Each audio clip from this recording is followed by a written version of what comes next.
Hey guys, welcome to a speed build. In this speed build, we are building this artist renovated, I don't know, firehouse? I don't even know what to call it. But I found it on Pinterest. It's in Boston. It's something. I try to honestly find more information, like maybe even a floor plan or inside photos. Could not find anything, even after reverse Google searching it. So really, it's just the outside photo must have just gone around on the internet a little bit because it was on a lot of different websites.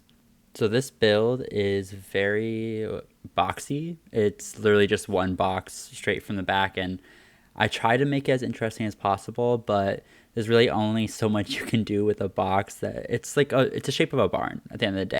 I think one of the hardest parts of this build, not just it being long, is the amount of windows. There could only be windows on the front and the back of the building because of the like roof eaves going down so low. And I also chose to have the entrance be on the second floor instead of the first floor because it's kind of what the picture looked like, but there was a door on the first floor, but it was kind of covered by the stairs. And in the Sims, you can't really have stairs like that. You can, it just looks really weird. So I opted just have all the entrance and exits be on the second floor. Is it a massive fire hazard? Yes, especially if this used to be a firehouse. Let's not talk about it. It's fine. I wanted the entrance to be on the second floor, and that's okay. Something I was really excited about this build is I got to use the werewolf pack for the first time. I've never really built with it before because I literally got it like a couple. I got it at the same time I got like paranormal and a bunch of those like Halloween packs because they were all on sale. But yeah, the pack is like super grungy. It has good bricks, good like old doors. It didn't really like nothing ended up really matching that photo that well, and I think that's okay because I'm honestly really happy with like the grunginess and dirtiness it feels. And we actually do end up moving this to like Moonwood Hills or something instead of because right now it's in the eco lifestyle world because I thought it would look good there because of like the renovated factory feel. But after it ended up more grungy, I ended up moving it to somewhere with like more trees. And also, I ended up using the werewolf pack so much, it just made sense for it to be in the werewolf world, you know? I also didn't like limit myself at all for this pack. I used all the packs I have, which luckily is not every single pack. So I used all the packs, no CC in this one. I do have a CC build coming soon. I'm kind of excited for it, even though half of the recording got cut off, but that's okay. Also, I have learned stairs are so annoying to work with. I had that glitch again. That's been a glitch for a while where like the railings won't appear on some stairs. So on these stairs in the front, the second one, you can't see the railing, but then there's another stairwell in the back that goes into the backyard, and that one has a railing. I think the glitch has something to do with the platform thing, which is still relatively new in The Sims. I mean, it's really not. It's been a couple months. So I want to forgive them for like it being glitchy with stairs, but at this point, no. Because on the back, there's also one, but that one goes straight down to the floor. So that's why I think it has something to do with the platforms. Another thing that is annoyingly glitchy in The Sims are roofs or eaves. Is that what they're called? They stretch weirdly, especially for this one where like the roof is pretty big. The one on the side, it stretches so much. And look, we moved to Moonwill Hills, whatever it's called, Moon Hill Woods. I don't know what it's called. So here I am adding a little fenced area for like the backyard. At this point of the build, I was a little discouraged. Don't know why. I just don't think I was really liking it. And at the end, I'm still not entirely sure I do. But I was pretty like, I have to finish this and make it into something. So I did add a backyard and I used a lot of debug. I used a lot of debug landscaping because if there's one thing about debug is the landscaping is so good. One, it's free, which keeps the cost of your house down or build down a lot. And also it pulls all the landscaping from the environment around it, and Moonwood Hills, if that's what it's called, has excellent landscaping trees that just aren't in build mode, build and buy. So you really have to go into debug, and I had to use the actual like type cheats because for some odd reason my mods were off. Something went wrong with my computer the other day where I had to like take off all my mods in CC and like fix some stuff to try to get Sims to launch because it wouldn't launch. But I have it all figured out. It's all fixed. It's something to do with like I have a Mac and I don't think Macs are great for gaming. And because I have an iCloud, sometimes things offload to the iCloud. When something offloads to the iCloud, Sims sometimes isn't able to find it, and if it can't find it, it can't launch, especially when it's mods and stuff, when it's looking for those. And if it can't find, even if that folder exists or anything inside of it, or knows something exists inside of it, it just won't launch. So there was a second where I was like, is my Sims game completely broken? And I made sure I like backed up everything somewhere else and made sure it was all safe, took out all my mods, and then was able to relaunch. So I knew it was something wrong with my mods. So I thought maybe I had to go and like re-download everything, which I did start doing that, especially for like build CC. I have so much build CC, which it honestly did end up being kind of good. I was able to find like some CC that was broken and fix it, but most of the CC I luckily didn't have to end up re-downloading, but I did download a whole lot of it. But luckily I found a fix where I just won't have that one specific folder be downloaded onto the iCloud. Because if that happened, then I have to wait for it to download locally every single time. And that's not ideal. But what is really annoying is now my CC takes up a lot more space on my computer than it used to. Now, away from that, like, random tangent, is I am now doing the floor plan, which ended up being kind of hard because, again, it's a very skinny building and there's not a lot of space. So what I end up doing is having the kitchen upstairs, the bedroom, living room, and a bathroom downstairs with a half bathroom upstairs. And the upstairs would also have kind of like an artist loft area. And this is me adding a glass roof just so there's some kind of outside light besides the two windows, especially because I did add that wall in the middle that kind of blocked the light from coming in. Also, on like second thought, I don't think I ever added like a dining table. They can eat on the couch, but it really isn't ideal to have your kitchen upstairs and your dining area / where you're going to sit downstairs, because then you have to walk downstairs with your food every day. But maybe they just sit on the floor. You never know. But yeah, there definitely is not any dining upstairs or downstairs, so they can just go sit on the couch and they have to walk down the stairs with their food, which is fine. Or maybe they can go sit on the back patio or hang their feet off the fire escape looking thing in the front. I think it's fun. So I used the base game cabinets and like the more industrial cabinets and the kitchen set stuff, and then I used like something from, I think it's from Parenthood, the tiles. And I think this happens in other places, but it's usually a big thing in New York, is that bedrooms that don't have windows that go out to like an alleyway or just outside in general, they tend to add windows on the top of them. Even sometimes they don't even have windows. Sometimes it's just like a cut in the wall, which is annoying and really bad for privacy. Luckily, I've never had a bedroom like that, but I do have friends who have, and it sounds absolutely awful because it's like their only way of getting light is from windows that go into the living room.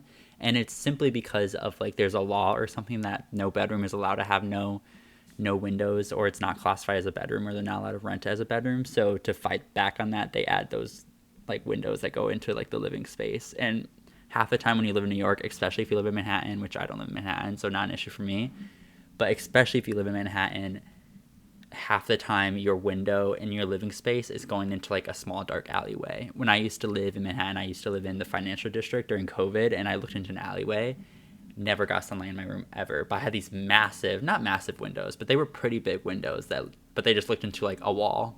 So here this is like my second day coming into this build, because I kind of gave up at one point and I'm like redoing the artist section. First there was a desk there, but then I was like, no, why would they need a desk? Even though now thinking about it, they could have used it to eat at, but I just made it more into an area for an artist. So there's a lot of paintings. I stacked a lot of paintings and just kind of made it look more lived in that little corner. I don't know if I was an artist, I would want to live in a place like this, simply because the lack of sunlight or inspiration. But I mean, the outside is your inspiration. You can always take your easel outside. So I think it's okay. You're also going to start seeing me use this red shelf. It's called the OMNP shelf. It's like CC / a mod, but basically it has a bunch of placement for stuff.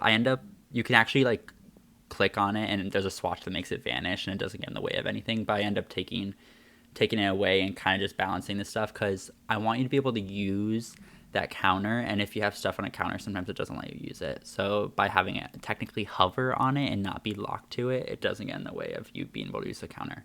Did I play test that? No. But is that what I think works and how it works? Yes, from my memory, but I could be completely wrong. So if someone downloaded this build and tried to use that counter, it didn't work, You didn't hear it from me. Here's a teeny tiny bathroom that I did end up shoving more things into. It's just a half bath upstairs. So if you're painting or something, you can use that more like rugged looking sink to wash your paint supplies. Even though I'm pretty sure the kitchen sink is also stainless steel, so I don't think it would stain with paints.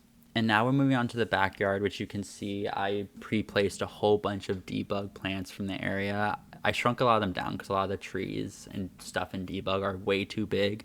I think it's because they're usually used like way in the distance. Also, we haven't even started on the backyard. That was me placing the trees. Now we're working on the inside. I actually had a sim come in and paint that mural really quick. I like just grabbed a random sim, made them a good artist, and had them paint a mural because I wanted to have a mural in the living room. That ended up being really annoying because while I was doing that, the welcome wagon came and then they got stuck there and I couldn't get them out. So that took a good like 10-15 minutes to even get that mural to go up because people kept trying to talk to the guy painting. Should have locked the door. Should have said no to the welcome wagon. I'm pretty sure I actually did say no to the welcome wagon and they just came in anyway, which they do that. And I try to use a whole bunch of stuff from also Eco Lifestyle or just like the stuff you can build because I thought it was more artisty. Because at this point, I did decide this was going to be an artist loft. I mean, as you can see, I was ad painting earlier. So I used the stuff from like Eco and just like stuff that are like more man-made, especially from like the fabricating. And I just thought, I don't know, it added something. It added a little bit more of a story, especially because the build is lacking and not really story. I think it does have a little bit of storytelling. I wish I made it a little bit more cluttered, like more books and stuff all around. They don't really care about the space or how it's handled, and that's where like they painted a giant fish on the wall. And also like if I had more effort, I probably would have had him repaint something else because the fish doesn't really like fit the vibe that well, but you live and you learn. Something I really want to fill this wall with paintings, but I didn't want. I was maybe gonna have a sim come in and actually paint something, but I ended up just adding like the base game paintings. I think those are base game, and then adding a mirror because again, bouncing around light is really important. This bedroom, super boring. I just kind of put together a bedroom. I didn't really add any cool personality to it. There's not a whole lot of space, and I wanted it to still be functional. I feel like if I cluttered it, sim wouldn't even be able to walk around. And I used one of the beds from Eco Lifestyle that you have to fabricate, so it's a little bit more like handmade, even though it's technically made by a machine. And then when I move into the bathroom that's right off it, the only difference is that it has a nicer sink. Again, it's made of wood, it's more handmade, and then it has, I think it's a bathtub. I think I ended up adding a bathtub, not a shower. Thinking maybe maybe they had to fill up their water or something. It's not like a whatever you want to call it. It's not an eco-friendly build or off the grid. That's the word. It's not an off the grid build, but it could be if you just swap out a couple of things. And now we're gonna move on to the backyard, and I'm gonna give you guys a first-person tour. And the backyard actually made pretty functional. I added a whole bunch of random stuff that can be used, like the bug boxes, some garden boxes. So it's a pretty functional backyard, especially with living in the middle of the woods, with your sim living in the middle of the woods. And something I also want to work on with this whole building thing is landscaping. I'm not great at it, and that's okay. I think landscaping is one of the harder things to do in building, and I didn't want everything to look too overgrown, so I really just added bushes in the corner, added some flowers, all debug. Did I end up? No, I think I thought about adding chickens, but then I was like, maybe that's a little bit too much. And I did do terrain paint. Will it save? We will see. And I tried in the thing where it's like where people walk is where the path forms. But anyway, the speed build is closing up, and we're gonna go look at it first person. All right, here is the little like red factory barn transformation. So you have to come in through the second floor, which I think is quite interesting. And then you go in. So this is a little artist loft area, kind of. There's a kitchen, cute little kitchen, paintings, all that stuff. There's a nice skylight that's a little glitchy, but when our skylight's not glitchy, that's the question. Some plants, art stuff to do some painting, a small half bath, and then you come down these stairs to this very like artsy and living room, kind of artsy. Probably could have decorated more, but no. A mirror to just bounce light around because there's only like two windows in each floor basically, besides I guess this one too, and then there's one in the back. But cute little mirror, random paintings, a very bland bedroom with a full bathroom with a tub, no shower. And then if you go back upstairs, you have to go out the back door here, and then you have this little, oop, that needs to be tiled. Then you can come down here into the backyard where it's just a whole lot of random stuff. We got some garden boxes, we have some insect boxes, some pallets to burn, and some of these plant boxes where you can grow meat, you can grow plants, all this stuff. But yeah, thanks for watching. Do all the things, and I will see you guys next time.